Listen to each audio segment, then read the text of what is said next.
As a lot of you know, we have a volcano erupting up on the island of Luzon. It's Lake Taal Volcano, and Lake Taal is about 40 kilometers south of Manila, and the ash cloud is moving north toward Manila and putting ash on Manila and a lot of the cities in between, and even beyond, I think, at this point.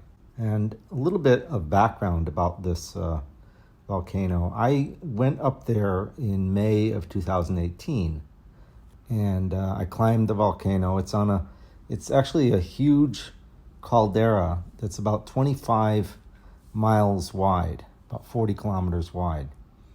And that formed about sometime over 100,000 years ago when a supervolcano blew its top and formed this massive 25-mile wide crater.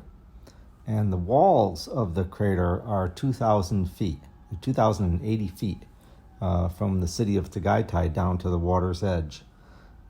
And then, of course, through time, rainfall and water coming down the slopes of the rim, a lake was formed, and that lake is Lake Taal, Taal, and it's about 15 miles wide, about 25 kilometers wide, and roughly circular. And in the middle of that lake are a number of islands, and those islands all formed from lava vents that were still active inside the caldera. And the largest of those islands is called Volcano Island, and on it is a volcano. And on one end of that island, there's a beautiful cinder cone that's kind of looks like what you'd see in a King Kong movie. It's just a beautiful, well-formed cinder cone, sort of cut out at an angle, and I'll put a picture of that there. But I went up there in May of 2018, and you go from the water's edge out to the volcano in a little pump boat, and then you can either hire horses or you can hike up yourself up the volcano on that island. And you have to wear masks because at that time there's still volcanic dust a few inches deep in places, and if you step in it, it just gets all over and puffs up into the air. And it's volcanic ash and dust is silica in nature, so it's like glass shards, and you just don't want to get that into your lungs. So they sell you masks at the base, and the guides will take you up the mountain. By the way, all the guides there were females. I'm not sure how the girls ended up getting the concession of guiding tourists up that volcano, but all of the guides there were females, according to our guide. And a lot of them live on the island, and so their livelihood has been basically erased, and for how long we don't know. But I imagine it to be a long time, even if the volcano settles down, before anybody is allowed to climb back up there.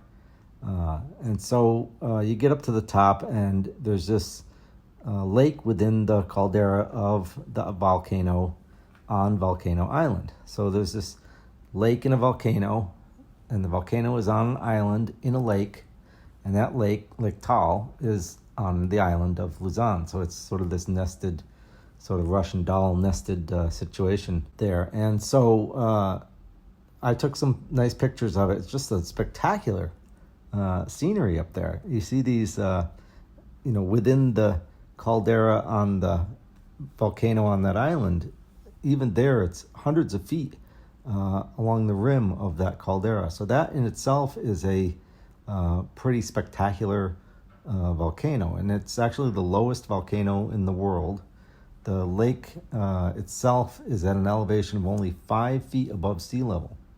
So that's the surrounding land is quite a bit higher. The rim, as I say, the rim of the giant caldera is at 2,000 feet. So so this is a big depression in the land that takes it back down to about sea level. And when the volcano blew yesterday, what you got is a vaporization of that lake. So most of the ash initially contained a lot of steam, and that formed a very muddy ash that fell on all of the surrounding areas. And you can see that in some of the pictures on Facebook and on the news. You'll see a thick ash on the cars and on the roads. And once the lake has vaporized and now lava is flowing, there's still ash coming out of the volcano, but it's probably a bit drier ash. That means it's going to climb higher into the sky and be blown farther downwind, which means that areas farther afield from the volcano may be subject to ashfall. And anywhere you are, if you're getting ashfall, you really need to stay indoors. They say don't even run your aircon unit. I imagine that maybe some of these units could be run on recirculation so that you can cool the inside air without bringing in any new air, because it'll clog your aircon units as well. And you don't want to breathe this stuff. It'll really mess up your lungs bad and permanently. Lake Taal itself contains some dozen or more islands within it, and each of those islands was formed above a volcanic vent that pushed up the land and formed islands within this large lake. So any of them can actually erupt. And the one on Volcano Island, I'm not sure if that's actually the most active of all of the vents within the lake, but it is certainly the one that's blowing up now, and it's certainly the largest of them. At any time, this eruption could grow in size and expand into a much more major eruption. One of the eruptions in 1754, and there have been many eruptions throughout recorded history from the 1500s till now, but in 1754 there was an eruption that lasted for several months. I believe it went from the springtime all the way into October. So you can imagine what that would do to air traffic, to the residents around that area, to the landscape all around and downwind of that volcano. Already we're seeing pictures on Facebook and on the news of trees just completely covered and bent down by ash.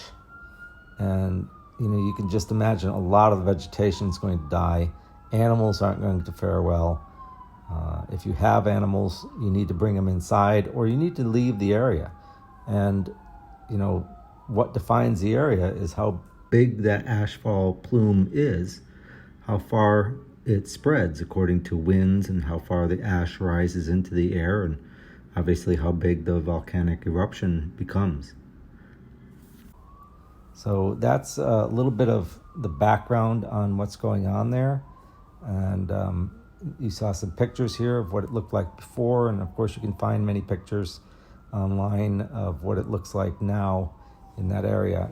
It's really a bad situation, and hopefully it won't continue for very long. It'll calm back down, but it's going to be a tough road ahead, because even if it comes back down, it can blow back up at any time. It's come back to life. It's in an active period, and it's going to have to be watched very closely. So we'll keep an eye on it here, and if there's any more insights that I can provide, I'll put those up on this channel and give a report on it. But that's the situation as it is, and I just hope for the best for the folks on our neighboring island here in the Philippines. All right.